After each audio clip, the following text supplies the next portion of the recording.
Hey, it's Conrad Thompson, and we are live at 83weeks.com immediately following the debut of WWE Monday Night Raw on Netflix. Eric Bischoff is live with us, and if you've got a question for Easy E, keep them coming. Eric, what'd you think, man? At a glance, your first initial thoughts from the debut episode of WWE on Netflix. Pretty impressive. You know, it was quite the spectacle. I think overall more of a branding statement.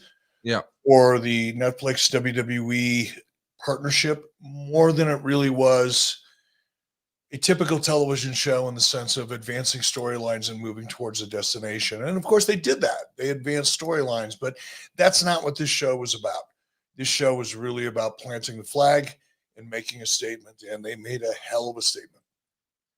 Yeah, even now we're seeing tweets coming through the Netflix account. I mean, that account has 22 million followers.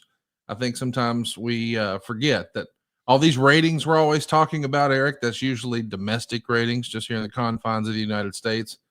Hey, there's a whole lot of money being made in wrestling outside of these United States, and they all got to watch the show live tonight, Eric. If you had to venture a guess, because I know it would just be a shot in the dark, do you think this is going to be the, with the exception of the old 1987 Hogan Andre stuff, do you think this might be the high watermark? I mean, is there a chance that more people watch this globally tonight live than watch during the Monday Night Wars? It is a wild ass guess. The last time I took a guess, I was off by a mere 54 million views. So take that for what it's worth. I think it very well possibly could be. Keep in mind, the biggest markets for professional wrestling, WWE in particular, they're the ones that have the international footprint for all intents and purposes, for this discussion at least. But a lot of that footprint is overseas. It's, midnight. It's 2 a.m. It's 6 a.m. So I think over the course of 24 hours, without question, this will probably be the most watched episode of professional wrestling ever. But in terms of live, I'm not really sure how big of a footprint we'll get internationally from the live broadcast. I can't wait to see as the numbers come in. It is interesting to hear. I guess we're officially going to call this the Netflix era. That probably makes more sense than Renaissance era or any of the other things that have been thrown around. What do you think about that? We're just going to call this the Netflix era. That makes sense, right, Eric? I think it definitely. One of the things I thought about today is, knowing that we were going to do the show, and I was trying to imagine what it's like to be there as a part of WWE, not necessarily in the ring or as talent, but just being a part of the company. And fortunately, more me than you, because I'm quite a bit older than you are, but in my early 20s, mid 20s, whatever it was, I was around and got, in my fandom, this is before I ever broke into the wrestling industry. I got to be a part of that one really big transition when television kind of left syndication, the territory model kind of left that behind, and Vince McMahon and WWE went national. That was a seismic shift to de-emphasize syndication and produce a national wrestling show. It was a really important pivot point in the history of the evolution of the industry. And we got to live through that. I got to watch that as a fan and experience that. And tonight, we get to experience another one of those pivot points in the evolution of the wrestling industry as a whole, that being the move to Netflix. So I think this is such an important next step for the industry that I think referring it to anything other than the Netflix era would be underselling it or understating it. The Netflix era has begun. We want to know what you guys thought of the show. What was your favorite part of the show? What did you think of the show? What were you disappointed in? We want to hear from you. We are live and we're looking at your comments. I want to give a shout out to Justin Booth, who's just joined us and became a new member here at 83weeks.com. Appreciate you jumping on.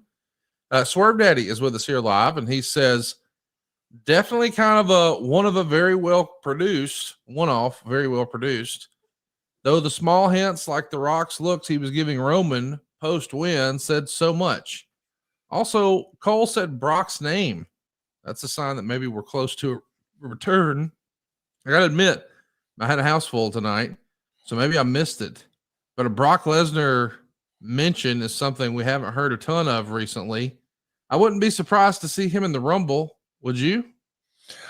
Well, especially not after tonight. And while I was watching the show, I was also kind of surfing through my feed over on X just to see what some of the reactions were to different things. And I did see somebody posted something to the effect, I'm not quoting it, that Brock's name was returned to the roster page. Don't know if that's true or not true, but if it is, and Brock's name did all of a sudden reappear this evening on the roster page, combined with the mention that I didn't hear either, but if that happened, it sounds like it did. It could have got by me. Then yeah, I would say that if this is a weather forecast, I'd say we've got a 40% chance of Brock coming our way soon. Can't wait to see that. I am interested to hear what you thought of the actual show itself. I think we're all clear that it didn't. I think you probably said it best. It was a branding statement. It's not really advancing storylines, but it was a chance really to kind of show off what they can do and what they're about. And I think that's probably what the video packages were about. But I loved things we saw, like the drone shot, and there was a few different shots. The Rock walking to the ring, CM Punk turning back and looking back at the camera, and then the big zoom out. Like, they tried some interesting stuff. I mean, even the Rock coming down the ramp, or the way it was framed with Roman, like, they've really upped their game, I think. Don't you think? Giant leaps forward from a production perspective. The camera work was really fascinating. And, I look, this time of year, to be honest, I'm not really watching a lot of wrestling of any sort. The fall is just not a good time for me in wrestling. But as, we get past the first of the year, as we are now, and we're starting to get a little closer to WrestleMania, I find myself making time to watch more and more. Tonight really was all about the spectacle. I thought the opening match, if you want to just dive right into it, 54 minutes from the time the show started till we got to finish, the unofficial time. I looked at my phone. That's how unofficial it was. But that first match from the opening of the show to the final bell was 54 minutes. And normally I would say, oh my God, I mean, how could they possibly expect to hold an audience for that long? And you've only given them one match. It was like a movie. Every time you thought that movie was over, oh no, it's not over yet. It was very well produced. It was so well laid out. A lot of psychology, a lot of drama. Crowd was obviously into it. Of course, they're going to be into it with that kind of an open, and Rock showing up and all of the drama. And Paul Heyman did his job as he always does, so perfectly yet so effortlessly. You knew that the crowd was going to be hot for this, but they had a good reason to be. The match was so entertaining. It really was like watching a mini movie. 51% of the folks with us here tonight live at 83weeks.com thought tonight's episode was a home run. 38% said they thought it was good, and only 11% didn't think it was the show needed tonight. I guess you could call me a little disappointed in the lack of any sort of storyline advancement. I, for one, was expecting some sort of big surprise. There's been whispers, hey, would Stone Cold be there? Might Charlotte come back? I mean, is Brock Lesnar going to show up? So there's lots of speculation. And there was some other rumors. We thought maybe Pentagon was going to show up. Certainly, we think that's going to happen next Monday now. But yeah, I think they got teased pretty well, didn't it? Are you surprised at all that there was no surprise? Not really. Not really. I remember, I was in WWE for the premiere of SmackDown, and in the months and weeks in particular, as we got closer to that premiere on Fox, there just wasn't enough time to do everything that everybody wanted to do. And I think that show, the premiere on Fox was much like this premiere on Netflix, in the sense that it was more than anything a branding statement. And all of the shots, the celebrities and they spent a lot of time. When you add it all up, there's a lot of time being spent showcasing the celebrities and everything else that goes along with the branding statement they were trying to make. And you can't do it all. You can't have good backstage interviews. You can't have through lines throughout the show very easily because you're not going backstage. You're not doing a lot of in-ring promos the way you normally would. So you just can't serve two masters. You can't put on a spectacle / branding statement and do a decent job advancing story at the same time. It's really tough. And I think they did as good a job as they could. Action Rob is with us here tonight, and he says, I saw that Hogan got some NWO era heat tonight during his speech. How do you think he would be as Dominic's manager? Also, I think Rod Mohawk Zapata had a fast count for the main event. I don't know if it was a fast count for the main event, but yeah, I was kind of surprised, I guess, with the reaction that Hulk Hogan got. And then maybe I remembered, oh, it's California, and he's been campaigning pretty hard for a different color state. What'd you make of Hogan's appearance tonight, Eric? Yeah, if you're someone who hasn't spent a lot of time in California, particularly LA or San Francisco, you've heard all the stories about how liberal it is and all that. But until you've been there and realized just how intensely liberal and Democrat California is, you might not think that could possibly be the reason why Hulk got booed.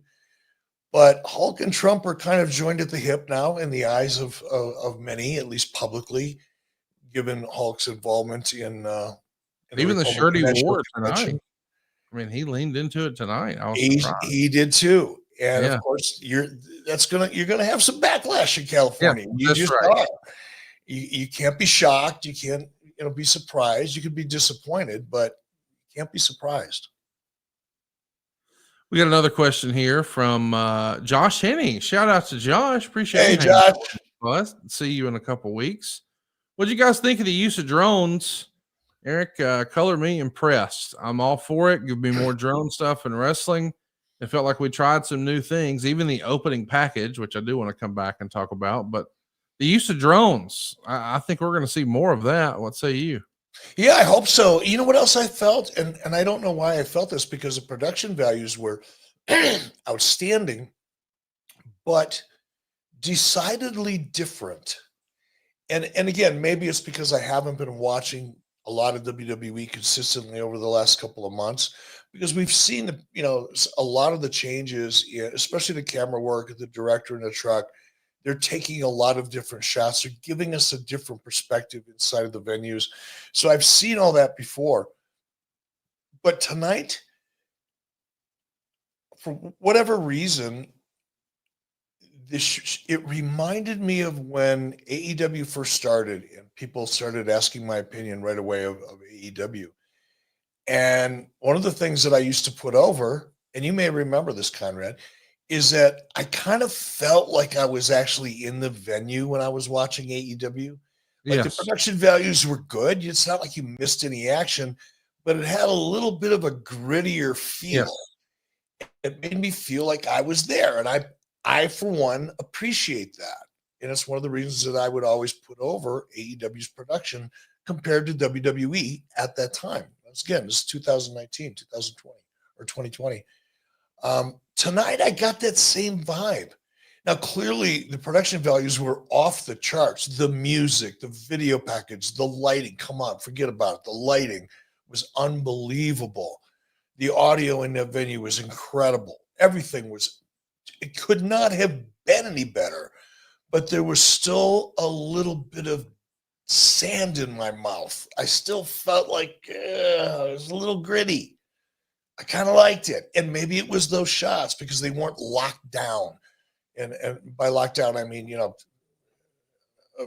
camera that's in one position all night long and all it can do is pivot or a lot of those cameras boom cameras can make moves. But once you see that boom camera move, it's the same almost every time.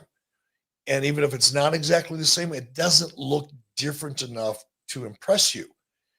But tonight we saw so many wild camera angles and perspectives on the venue that were fresh perspectives. It made me feel like I was there, even though the production values were really quite high. It gave me that gritty vibe without being dirty. That's the only way I can say it. I couldn't smell any stale beer or cigarettes, but it still felt good. Catherine Summers is with us, and she wants to know, Eric, Raw was excellent overall. What do you think of the opening video package? I saw you commented on Twitter, but for those who didn't see that, what did you think of the opening package? It gave me goosebumps.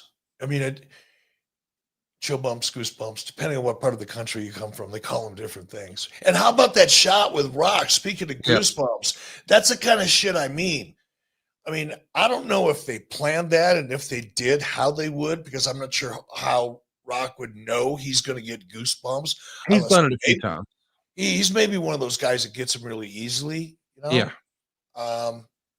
But how cool is that shot when Rock comes out and, you know, they got the light was affected. He goes up and down his arm and shows the camera his goosebumps, and you could see it, you know, plain as day.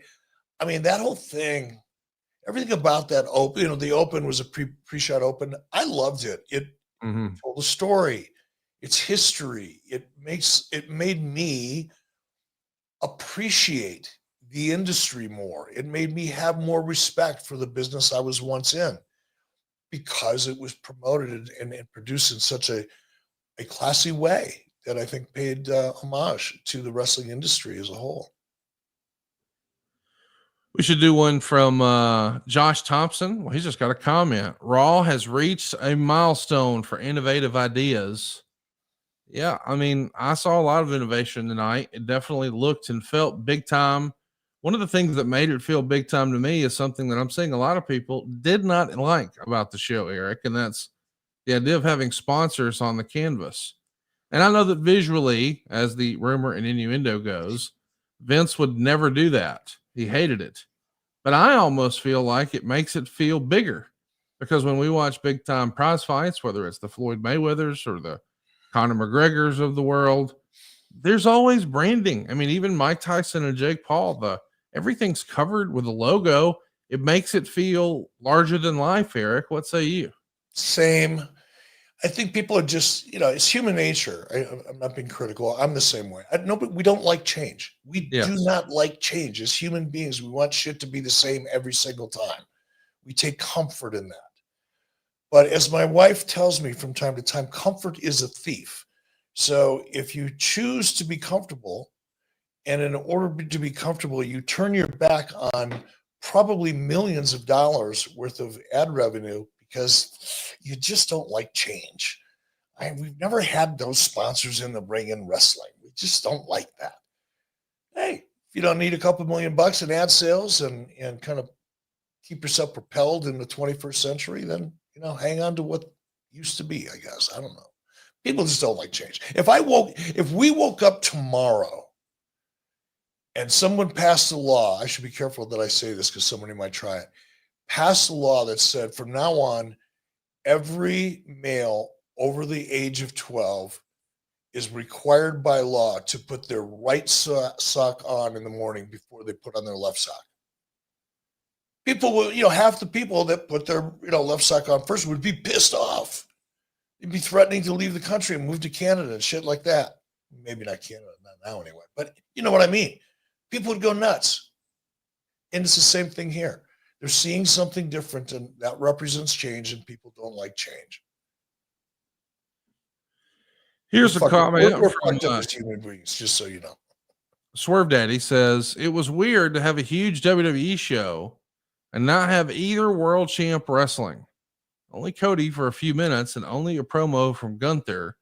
Just shows the roster is so deep that it's not missed. I did think that was a little weird. I mean, front and center of when you log in to Netflix, Roman's on the left, Bianca's on the right, but right there in the middle of the logo is Cody Rhodes. And after we get this fabulous entrance and the big speech and rah-rah and reveal and all that jazz from Triple H, and that was cool. We get the big grand entrance for The Rock, but then we see Cody just in the crowd. It felt weird to me, Eric. What'd you think of that? And if you didn't like it, what would you have rather seen them do tonight with Cody and Gunther? It didn't. I mean, I noticed it, but it didn't bother me. Here, and I don't know why. I didn't give it any thought. I mean, I was aware of it. I thought, okay, they're not using Cody in the ring tonight, and I did take note of it, but it didn't bother me. And perhaps to me, it's a little bit like if you watch UFC or you watch any sporting event, primarily a martial arts event, MMA event, you'll often see champions, former champions, current champions, sitting there at ringside, and they're not a part of the show. And it kind of, I don't know, maybe I'm just looking at this as glass half full, but to me, it kind of creates a little anticipation. There's perhaps new people coming to Netflix. Maybe there is a part of this audience that typically don't watch, and I believe that. Watch for whatever reason, just to see what was up on Netflix. Now they've got something to look forward to. You can't give them everything you've got, and The Rock, and John Cena, and a bunch of celebrities. I mean, you can only give them so much, and I don't mind the idea of holding your world champions, the stars of your show, holding them off for a week or so. Of course, they got Punk and Seth. I mean, they got Roman in that match, in the beginning of the show. Come on. Once upon a time, I do think they would have wanted to promote, hey, we've got a world title match. And I know they had that with the women and blah, blah, blah. And I get it. Listen, they didn't have to have it. You just named two great matches. But again, first people we see in the ring, Triple H, not wrestling. Then The Rock, not full-time, not even really part-time. And then we saw the match with Solo and Roman. Roman's kind of part-time too. We'll see him again in a few weeks, I guess on the 27th. But just thought it was interesting that we saw Cody in the crowd. And I know the comments are going to go crazy that I took issue with that. But I asked myself, could I have seen when Stone Cold was the champ that they just show a shot of him just sitting in the crowd? I can't imagine that. I can't imagine it for Hulk Hogan in 88 or Austin in 98. So I don't know that it made sense for me in 2025, but we'll see. I was sort of surprised. I don't know if you saw this, but a lot of people are pointing out on social media that when The Rock went to the backstage area afterwards, he went live on Instagram. So we got to see the actual gorilla position backstage. And of course, there was a Triple H Rock, bro hug. And then Triple H put his hand out to shake The Rock's hand. I don't guess The Rock saw it, and he didn't shake his hand. Now, there's two schools of thought of this online. People are wondering, and I think this is so great about wrestling. Oh my God, did he really just punk Triple H? And then other people are saying, oh no, they planned that. And I'm thinking, he might just not have seen it. Oh but God, my head's going to fucking explode. Everything means something is so wrestling, Eric. It's just, what is it with wrestling fans? And maybe it's just the hardcore internet wrestling fans that are this obsessed with this crazy shit. But things like that make me nuts. Have you been in Gorilla at a WWE event during like a Raw or SmackDown? Just once. Fuck. It's nuts in there. Yes. It's loud in there. It's crowded in there. And people are up and they're excited and everybody's trying to talk to everybody and pat each other on the back. To think that it was anything more than just there's a lot of shit going on and he didn't see it. Just it's God's way of telling you have too much time on your hands. Read a fucking book or something. Come on now. We got a comment here from Jack, who's with us here live, and he says they should stop sending legends out like Taker Hogan today to do nothing. I don't want to see my fave Stone Cold to just show up to do nothing. Maybe that's why he never wants to come. I know there were some people who were surprised that he was not on the show tonight. It is in Los Angeles. He lives in that part of the world. When they announced the beer deal this morning, I was not surprised. Who lives in LA? Stone Cold used to, and he used to. I think he's in Nevada now. He lives on a ranch in Nevada. That's not too far from Los Angeles. No. And look, it's nothing. No, look, if he wanted to be there, he would have been there. That's what I'm saying. You know what though? I would rather not be there. Like, not that I wouldn't appreciate an invitation, because it's always nice to get camera time, especially when you've got a podcast. But it's awkward, man, when you don't have a role and you're taking up space, you're taking up TV time. You're not really having any significant impact. You don't feel like you're really contributing because you're just going, "Hi, everybody, I'm still alive. Remember me?" And I don't like that feeling. And if Steve feels awkward about showing up and not being used, I absolutely feel the same way. You always appreciate the fact that somebody thought enough of you to ask you to come, but at the same time, you just feel like, what the fuck am I doing here? I'm not contributing anything. I think I'd rather be home watching on TV, to be honest. We got another question here from Action Rob. Boy, he's got a fun one just for you, Eric. Can you please make a competing wrestling company airing live on Hulu or set that shit up? Yeah, Eric, what are you doing? Just go set up a live streaming deal for a new wrestling company on Hulu. Are you not doing shit over there, or what's the deal? I'm good. I'm real fucking good right where I'm at. Much more fun for me to just talk about everybody else's attempts and not have to do it myself. Lost Wallet MP says the dark map made the gimmick table look way more real because you saw the table guts way more clear on the black backdrop. Not sure if you guys noticed that. I don't know that I noticed that, but I do like the black mat. I've had a bunch of conversations with Tony Schiavone about that, and he hates it. He likes when it's a light colored mat. Why does he hate it? Better on TV. Same reason he doesn't like putting his left sock on first? Because he's always done it the other way, maybe. I like the black mat. What'd you think? I like it too. It makes everything else around it pop. Yes. And it's probably for the sponsors and the ring sponsorship that everybody else hates. But I like it. I like the contrast, and it's different. And you know how I feel about different. Yeah. Pretty big deal. Josh wants to know, what are your thoughts on show flow, the commercial placement? It seems like a lot more natural and well placed. I didn't hate the commercials tonight, and I'm still super excited about the opportunity because we know that here in the United States, we saw commercials. I don't think the rest of the world did, but they're going to. The idea that now, a broadcast partner, a global broadcast partner, will be able to monetize with a sales team in Spanish and in French and in Italian and in German. I mean, the upside on this thing is huge. What did you think of the commercials you saw and the flow and the placement and all that tonight, Eric? I noticed that I didn't notice. I don't know how. Honestly, the breaks to me seemed farther in between.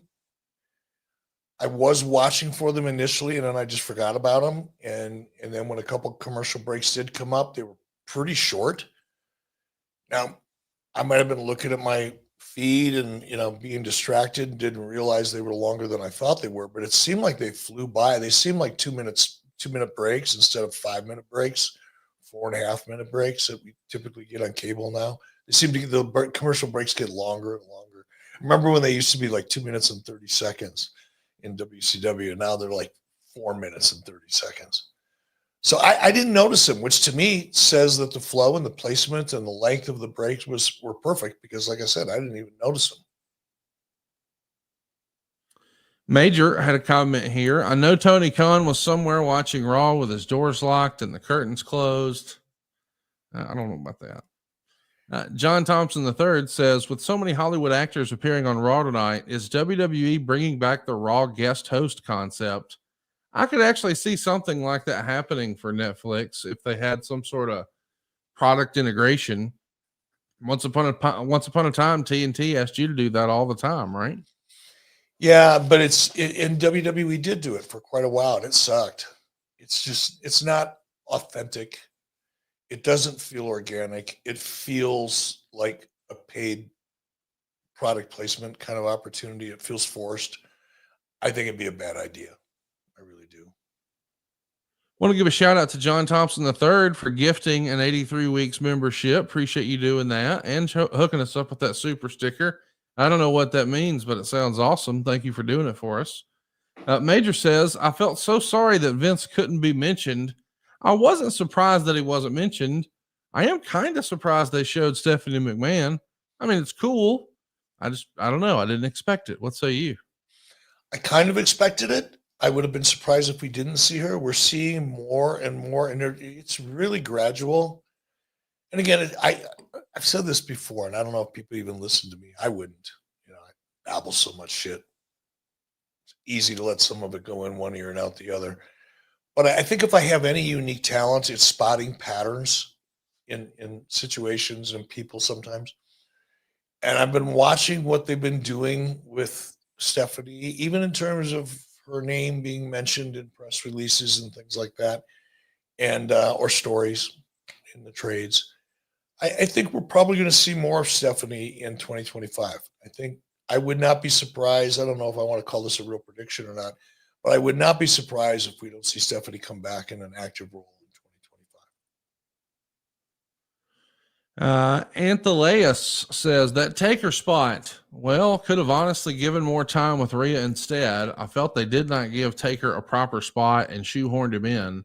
I don't know. I thought they gave Rhea plenty of time. I thought they lingered on her so long. I was waiting on someone's music to hit.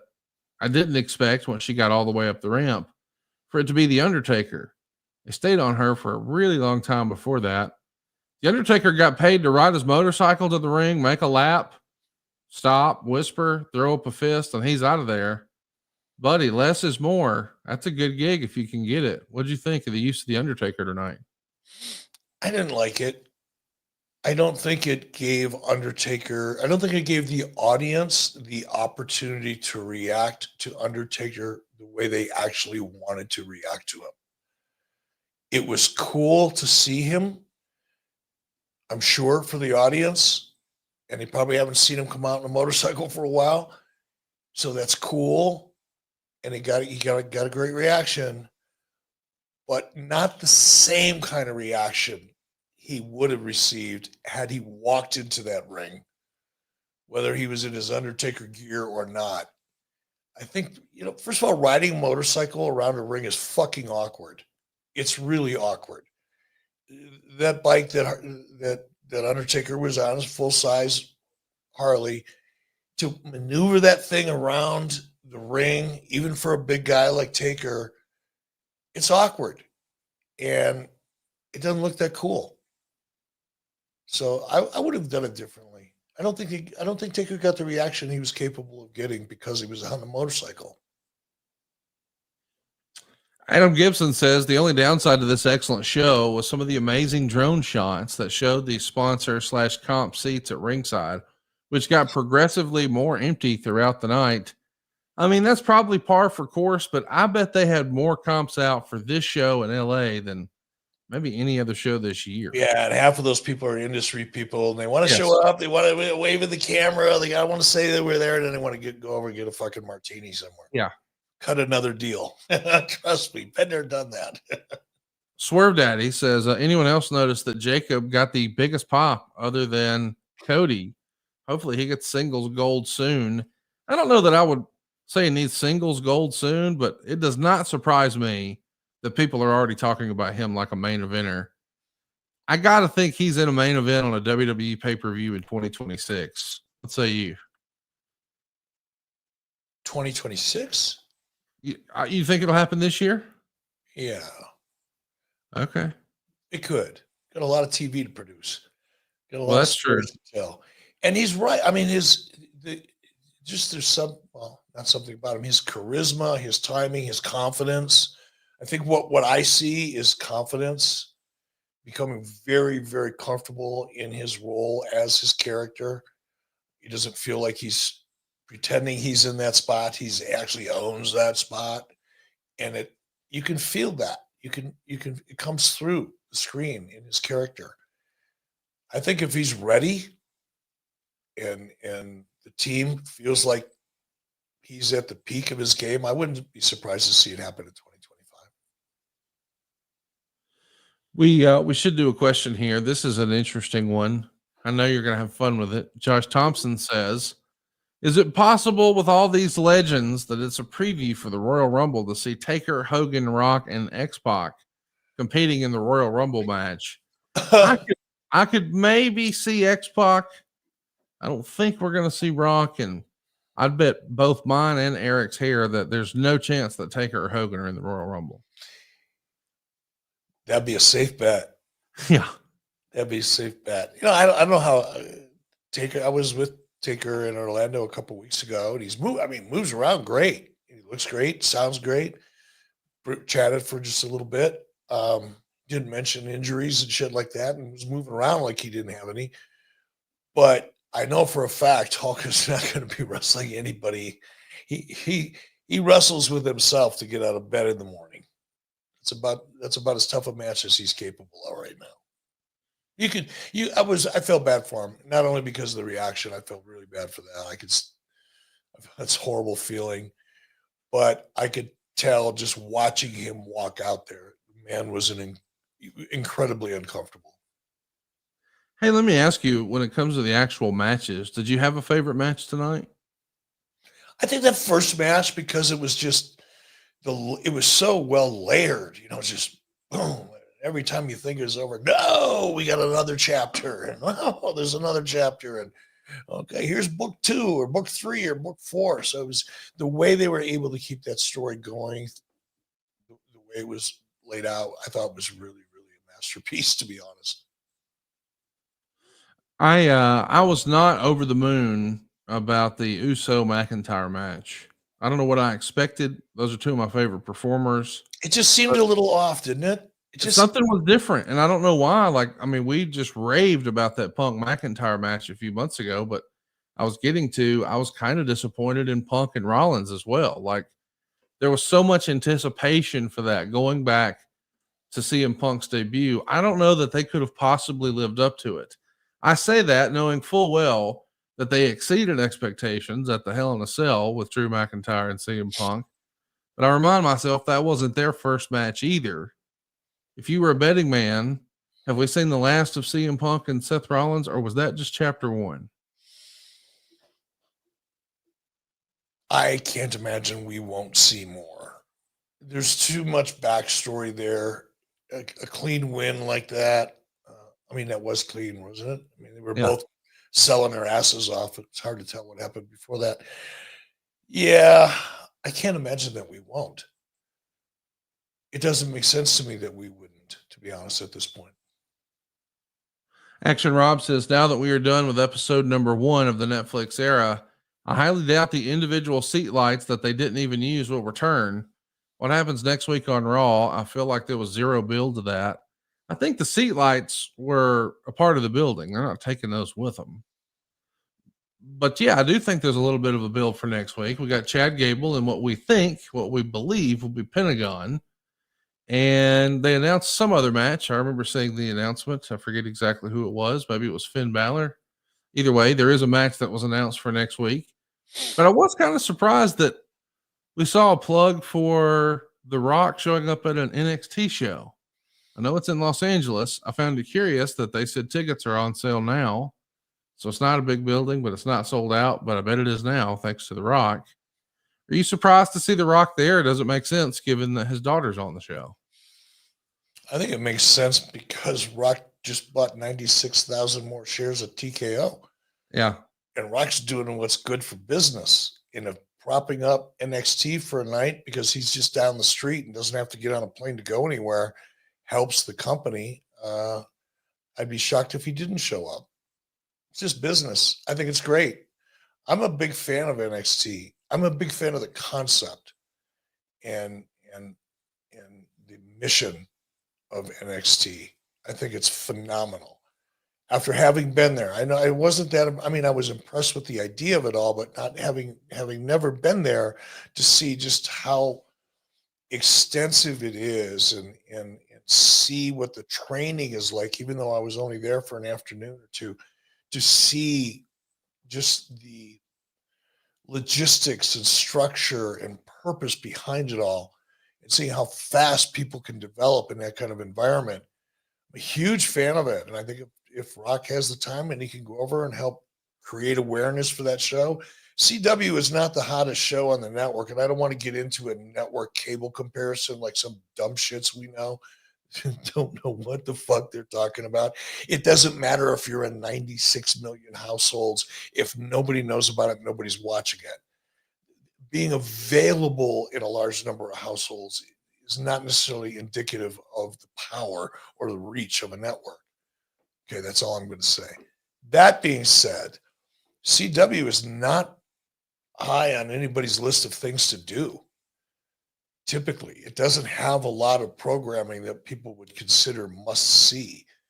So I think for Rock to show up isn't just about getting a ratings boost for a night. That'll be fun. But I think it's really about helping to establish CW and the relationship between CW and WWE, or in this case, NXT. Eric, I know that you're friends with Hulk Hogan, and once upon a time you were pretty big pals with Randy Savage. Did you ever watch their WrestleMania match, WrestleMania 5, 1989? A long time ago, sure. Well, they had that big fabulous build for it that talked about, well, the story of the creation of the Mega Powers, their run as the Mega Powers, and then what happened when the Mega Powers exploded. In a series of vignettes and videos and promos and recaps in the 2 or 3 weeks leading up to WrestleMania, broke down every little piece of the story. And Efren, who's with us here live, points out in regards to the whole Triple H, Rock, handshake, and Gorilla, it's Hogan putting his hand on Elizabeth's back. Hashtag it all matters. I love that about wrestling fans, that we will try to look at something and wonder, hey, what does that really mean? We're all trying to crack the code and break it down. I don't know that exists in a lot of other forms of entertainment, but it does in wrestling. I know you laugh at it, but it makes it fun to me. Oh, as long as you don't get nuts over it. You know, Sure. Start calling people names when they disagree with you. It's doing silly shit on social media over it. But sure, it's fun. You know, again looking at that situation, and I get a kick out of Efren, and he's one of the most fun people to hang out with around wrestling, or probably any other place. But I don't think Triple H is capable of getting in the ring. If I'm not mistaken, it's none of my business, but I believe he had a health scare, a very serious one. He was concerned about whether or not he was going to make it or not, and ended up having some heart issues, and I think has had a heart procedure of some sort. My guess is there's not going to be any angle. There's not going to be any match between Rock and Triple H or anything like that.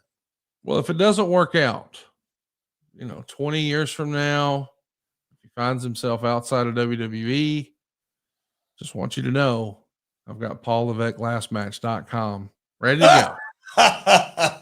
Have some fun. I know who to call. Hope you can work with Jeff Jarrett. He'll be 90 by then, but it'll be a good match, I'm sure. He'll still be wrestling. He'll still be wrestling. He'll still be strutting. He'll still have great hair.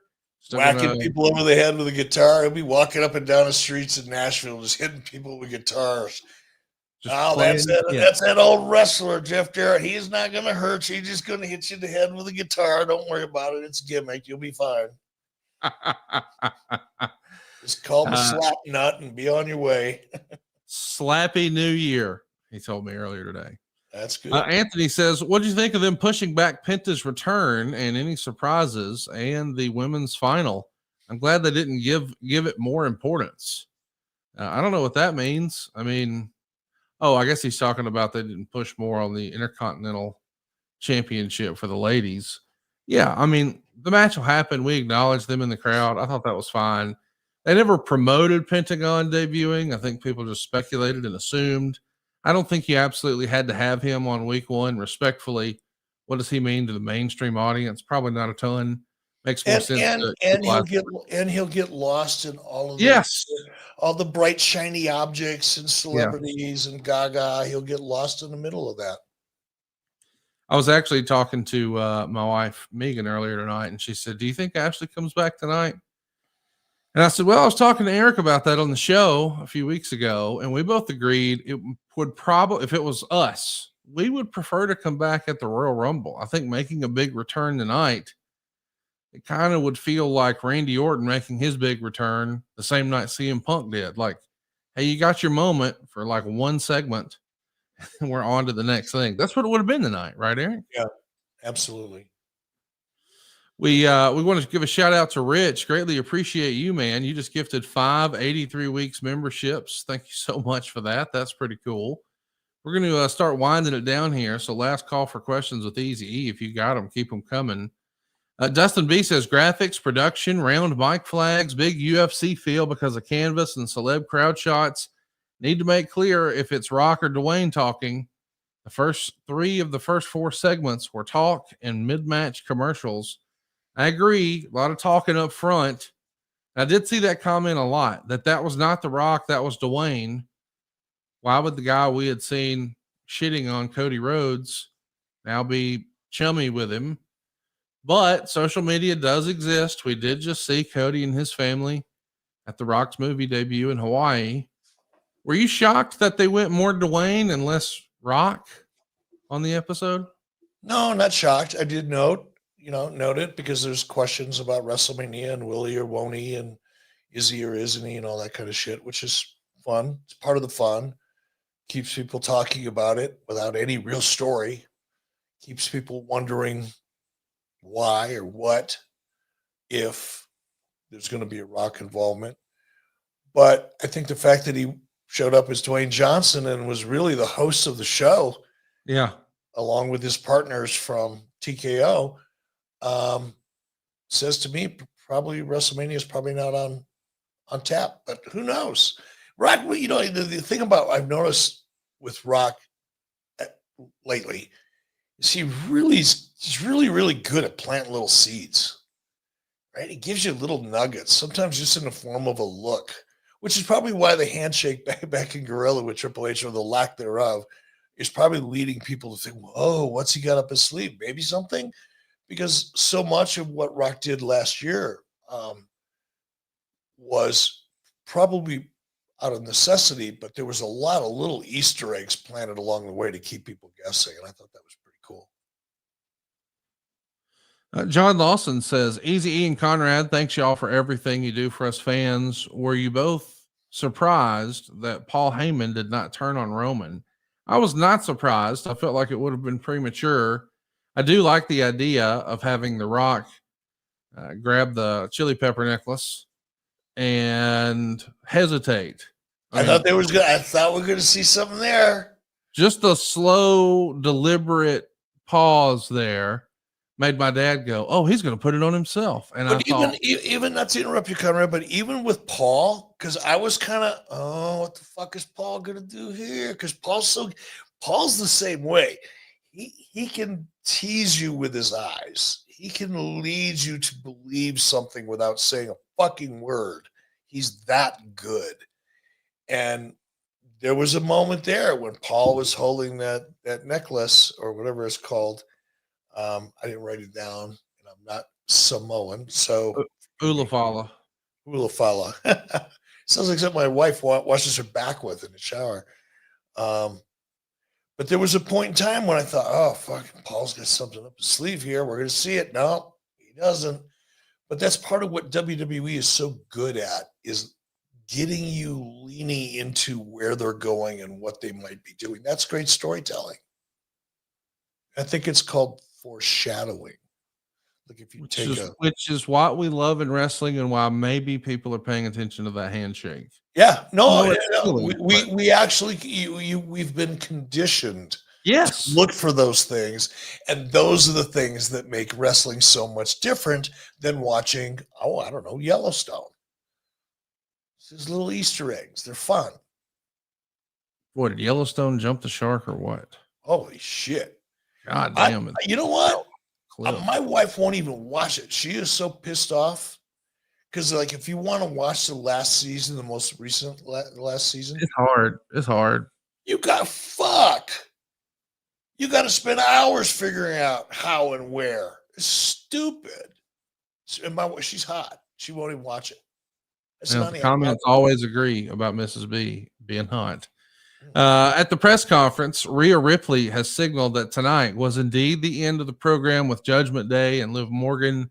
It's probably time for her to move on. What would you envision next for Rhea Ripley? I mean, clearly getting the big rub tonight. She's got the title back. She kicked Dominic Mysterio in between the gonads. She got the Undertaker rub. What's next? What would you do with Rhea, Eric? Whatever she wanted. She's pretty awesome. She's what I say that jokingly because she would kick my ass for sure. I am so impressed with her. There's something so unique about her. I mean, obviously she's physically imposing and impressive and all that, but I've seen that a lot before.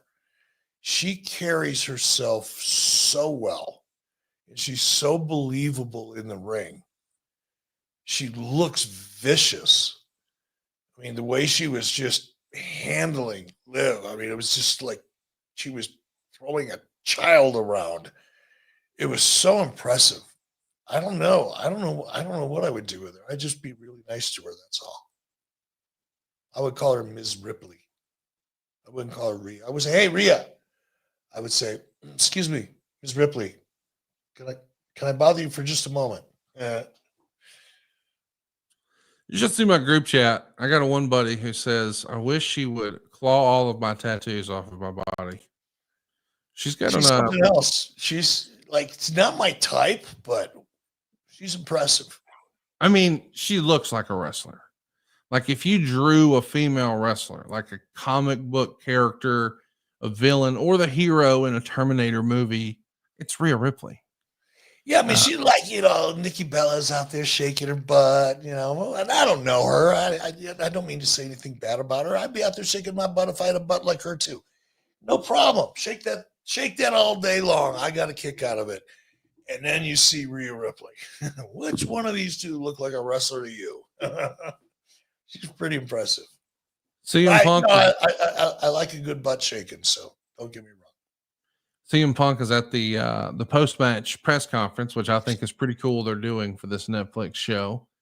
And he's asked about potential matches against John Cena or The Rock. And he says those two names come with big paychecks, so I wouldn't say no to it.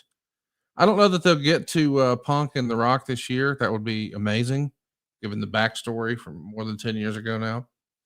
But John Cena and CM Punk have to wrestle again, maybe twice, once in Boston and once in Chicago. That's got to happen this year, doesn't it? Did you hear the reaction? Was it John? Yeah, John mentioned Punk. Yeah. Pretty good reaction to that one. Yeah. Sounds like that's the match to me, for sure. Rock, again, a guy makes movies, so who knows? That shit's always up in the air. Also at the press conference, we heard from Paul Heyman, who's advocating pretty passionately that Roman should be nominated for an Emmy. He's basically saying now that WWE's on Netflix, there's even less of an excuse not to recognize WWE. Would you be surprised if we saw WWE represented at the Emmys or the Golden Globes or something like that? No, I think they should be. Yeah. Name another scripted live action show anywhere in the world that does as well as WWE does. Yeah. Action Rob says, if we can't get Hogan as Dominic's manager, can we get Eric as his manager? We need Dominic to continue his path to be the lowest heel in history. Boy, that's high praise from you. Maybe the only way to get him more heat is to pair him with Eric Bischoff. How about that, Eric? I'd kill his career. His career would be over. If I was managing him, he'd be just like, fuck. Ask his daddy. What's he dragging that old guy around for? You're going to put him in a mask. Legit, right? All right. First things first, kid. Put the fucking mask on. That'd be so great. Got your goddamn mullet. I love it. Roman said in his post-show press conference that the internet does all the build on the matches with rumors of a match with The Rock. Do you agree with that? And do you think Rock does the match at some point? I'd be real surprised if it happens this year at WrestleMania. I guess things could change. I would just be surprised. It does feel like the whole promise we heard from CM Punk and Paul Heyman, that's going to wind up being The Rock and CM Punk. I'm sorry, CM Punk and Roman Reigns at WrestleMania. That's my guess. I would agree with you. Do you think that we ever see Rock and Roman? Is that next year's WrestleMania? I think every year that goes by, the odds of that match happening become less and less. I agree. I know Rock is a physical specimen, not questioning that, but it's not the same thing as wrestling. It's not the same, even for someone like Rock. And every year that goes by, what is he, 53 now? Something in somewhere around there. Let me look. And it just, whether he's 52. Yeah, it's 52. So he'll be 53 by next year. As great a shape as he's in, man, that's a long time to be away from wrestling on a regular basis. Ask a Bum says, is it true you wanted to give Roadblock a title run? First, he's having fun here. Thanks for hanging out with us, Ask a Bum. Acorn Smokes 420. Did Eric been surprised about Anthem TNA Access selling WWE tickets? Would WWE do the same for Slammiversary pay-per-view? Okay, I think what he's talking about is Access is a ticket seller and they sell WWE tickets. Are you surprised that the company who owns TNA also makes money from WWE, Eric? No. Me neither. Not at all. I'll make money off anybody I can make money off of. I could care less. Why would anybody care? I hate to bring this up, but I did notice it, so I'll mention it. Ronnie Taylor's with us, and he says, did anyone notice The Rock drink and drive? I noticed that and said to myself, wow, drinking and driving on the show, the very first one, that'll be hard to beat. I don't think he did. I don't think he did. I noticed it too. I noticed these little things. I'm thinking the man's out there with a bottle of tequila. Well, he toasted Cody. You didn't see it online, but he toasted Cody on Instagram. They had shots. And that's fine. Listen, it's whatever. I saw the cap on it when he was outside in the parking lot, when it looked like he was walking out to his car. The cap was on it. And then he got in the car and there was no bottle of tequila. So I'm thinking. Well, if you go watch on Instagram, he had a whole moment with Cody. It's on Cody's Instagram, I believe. Was he in his vehicle when he did it? No. All right. That's my point. Listen, I don't know for sure what happened, but I'm pretty sure that we saw Travis Scott smoking weed on TV in the very next segment. And I never thought I would see someone. You could do that. You could do that. I get that, Eric, but can you imagine? I don't know. Like, and I know we've had, roll a fatty for this pimp daddy, and I know we've had Rob Van Dam, and I know Willie Nelson and Snoop Dogg have been there. We ate gummies at the last Top Guy weekend. I'm not judging. I'm just saying this doesn't feel like a Vince McMahon WWE. Like when Vince was trying to be G-rated on TV, like the idea that we got a dude smoking weed on TV. What? Now, again, to your point, it's no big deal. I'm not saying in society it's a big deal. I'm saying in the WWE history and archives, it felt like a big deal. Yeah, I mean, again, typical television environment, right? You're always worried about what advertisers are thinking. Not so much here. Or perhaps advertisers know that this is different. The rules are going to be different. So chill. Comes with the territory. Robert Smith? Definitely different. But I did notice, Conrad, not a lot of gratuitous language or anything else. A lot of the speculation early on, they're going to go, attitude era again and tits and ass and all that. Glad to see that that's not where they're going. I noticed it was a TV PG rated show. Maybe that'll change from week to week. Maybe there'll be shows where they'll, for whatever reason, decide to kick it up a notch. But I was glad to see that it really wasn't that much of a departure. I didn't think with all those Netflix execs in the crowd, they were going to be too risque. I thought they were going to play it pretty safe. Ali is with us, and he says this show was for the new eyes. My wife, who's not a wrestling fan, watched, and her feedback was this looks big and fun. There you go. That's what you're looking for. There you go. If she was in a focus group and she stood up and said, I think this show just felt big and fun, whoever was on the producer side watching that behind a one-way mirror would be high-fiving each other. Yeah, they'd love that. Big and fun. That's about as much as you can ask for. Robert Smith says now that WWE is on Netflix, will we get more mature storylines with profanity and promos and maybe some blood in the matches? I think so. We saw Seth Rollins bleeding hard way in the main event. And in the very first segment, we heard The Rock drop a bullshit. before later, we had drinking and driving and smoking weed. I think it's fair to say this is a new era. This is the Netflix era for WWE.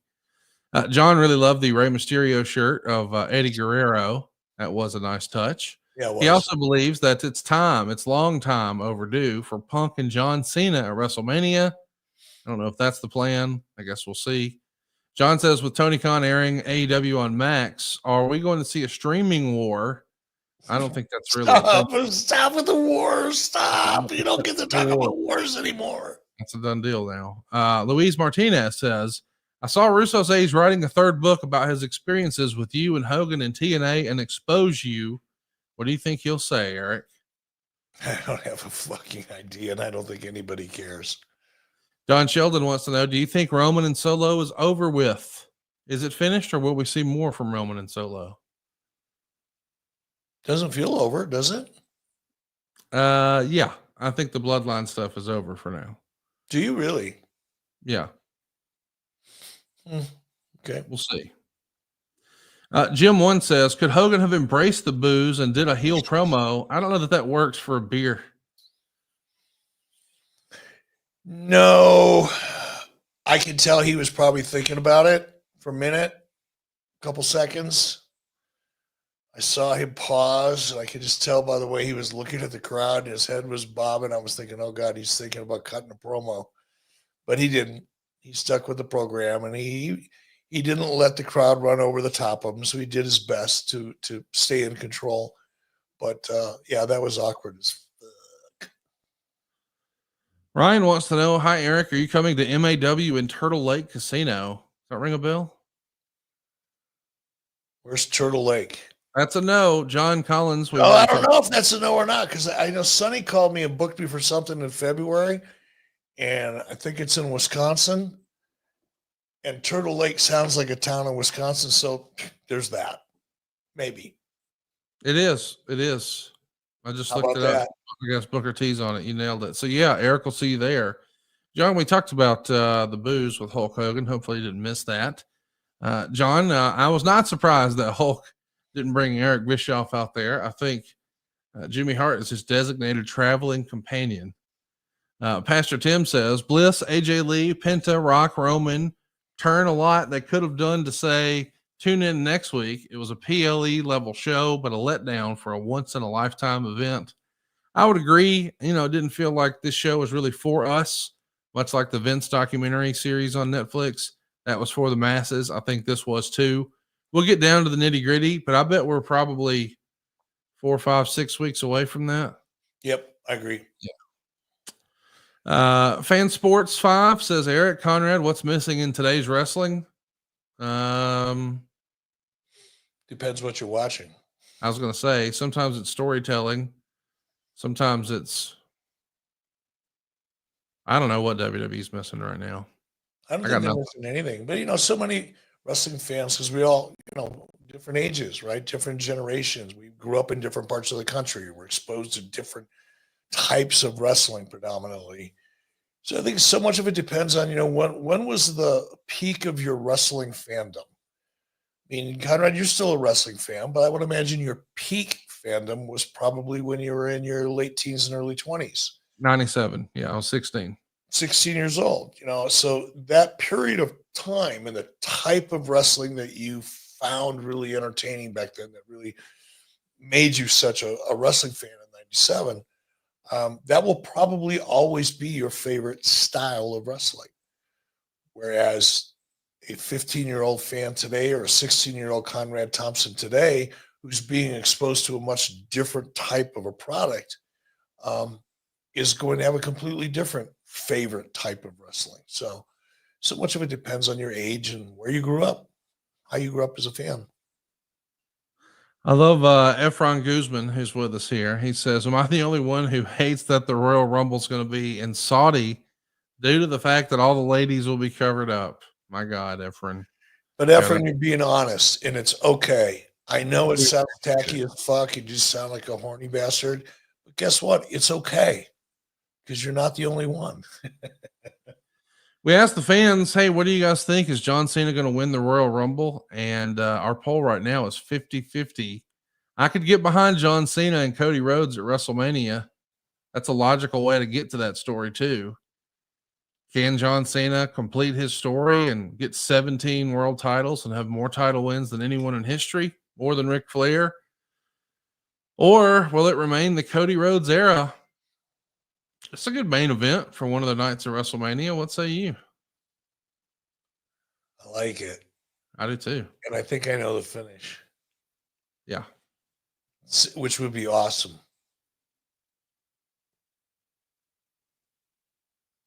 I'm not going to do it. You're going to Action Rob says, hi, Eric. I'm not going to say shit. Who do you see as a good wrestling producer? Who are the next people to keep our eyes open to? You got any insight? Who's a good wrestling producer in 2025? Oh, I don't know. I don't work with any. It's been a long time since I've been in that role, so I couldn't begin to tell you. I'm sure there's some great ones out there. Yeah, I don't want to drop names, but yeah, I'm sure there's some great ones out there. Joe Cool says, bringing Hogan out did nothing for the show. He was only there to protect his beer. Yeah, that's what they were there for, to announce their new brands. Shit, Joe.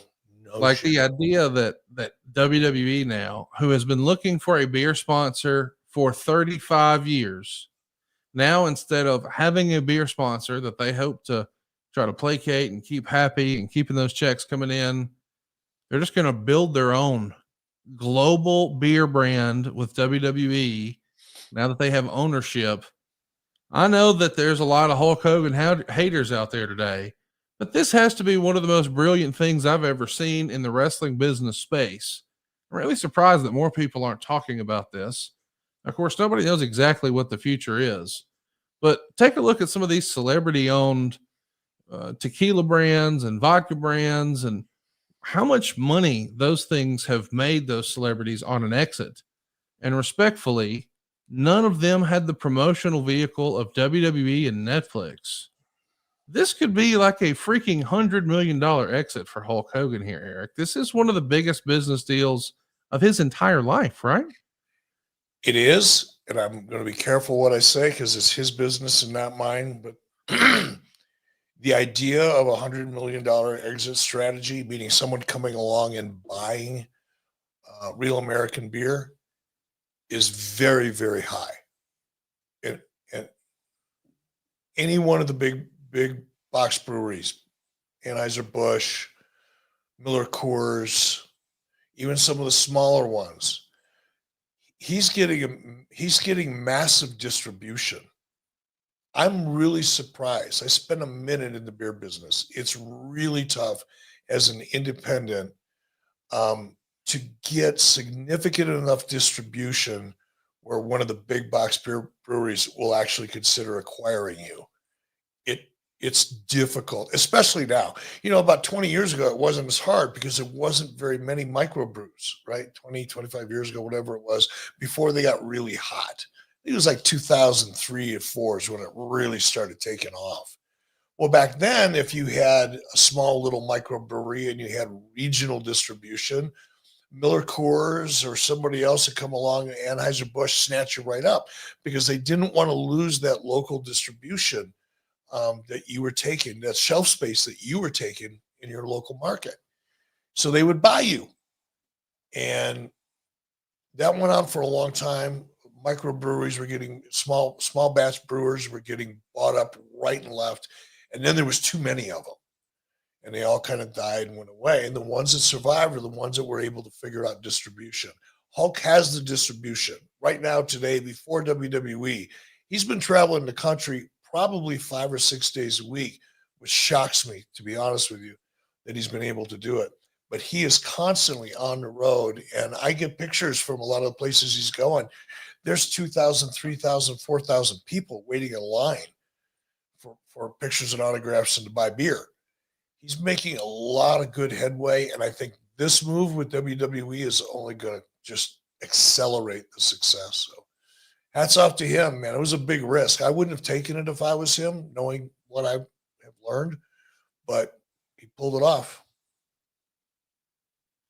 Kevin Kimball wants to know, I thought the audio was more clear in the ring during the matches. Could that hinder performers, Eric? I did notice that. I was hearing a lot of things that you typically don't hear in the ring. It's different. I like it if it doesn't become too much. I think it would get distracting if it's overdone. Shout out to Nate for throwing in for the calls today. Appreciate that. Mick Mac is letting us know in Australia they only got WWE ads and not any real commercials. Fashida says NWO Hogan wouldn't have gotten booed. Ben Kelly thinks that maybe Sting would have gotten pushed in the WWE if he was a little more tan. John Thompson was missing Rob Van Dam tonight. Matt's Tube of You suggests Jacob Fatu turning on Solo and the Bloodline after his loss and maybe side with Roman or be joined by Zilla Fatu, or is it too early for all that? I, for one, hope that we're winding down the whole Solo Roman thing. If we want to continue this Rock Roman stuff some other time, that's cool, but it feels like this is the end of the whole original Bloodline versus the old Bloodline. I don't know. I would be surprised if it goes much further. Are you suggesting that you would blow it off at WrestleMania, or do you think that thing still has years to go? I think it's still got legs. Maybe they need to give it a rest. I could see giving it a rest. You could keep a couple issues alive and simmering kind of at room temperature, maybe a little more than room temperature, so that when you need to heat it up again, you can. So yeah, I could see slowing it down and bringing it back, but I don't think it's ever going to go away. It's been too good. And it's family. It's not like this. It's just a story about a family. And it's so relatable because of that. Granted, it's wrestling, it's extreme, and it's over the top and larger than life, but it's still about personal relationships. And you can write about personal relationships, and they can evolve and change and turn drastically or subtly in so many different ways. And if you really want to keep it alive, you can. Action Rob says we need some Eazy-E iced tea. John Thompson says he hopes to see Stone Cold open a can of whoop ass on Netflix sometime soon. I don't know about that. I don't think it's going to happen. Anthelius says when Donald Trump buys Greenland, Vinnie Mac should make a new show based in Greenland. The VWF presents Friday Night Frost. Yeah, I talked to JBL a couple of weeks ago. We both are of the opinion that Vince is going to do something this year. I did wonder, is WWE taking the Royal Rumble to Saudi Arabia almost a preemptive strike? Because it does feel like if Vince were to do something, he would probably look for Saudi money. I mean, we saw him over there even after he was on the outs with WWE, with The Undertaker, walking with a cane, talking right into the camera, saying, "This is our home."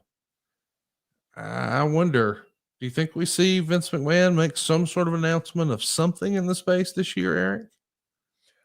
I have no idea. I mean, I do know what I do know, or what I've been told at least, is that Vince has purchased some pretty significant production facilities in Santa Monica.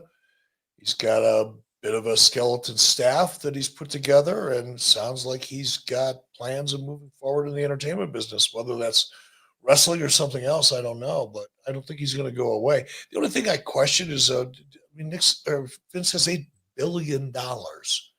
Why does he need Saudi money? I mean, you always want to use somebody else's money. I get that. But when you use somebody else's money, you got to pay attention to them and take care of them and listen to them. When you got $8 billion of your own money and you're 78 years old, it's not like he's got to live another 40 years.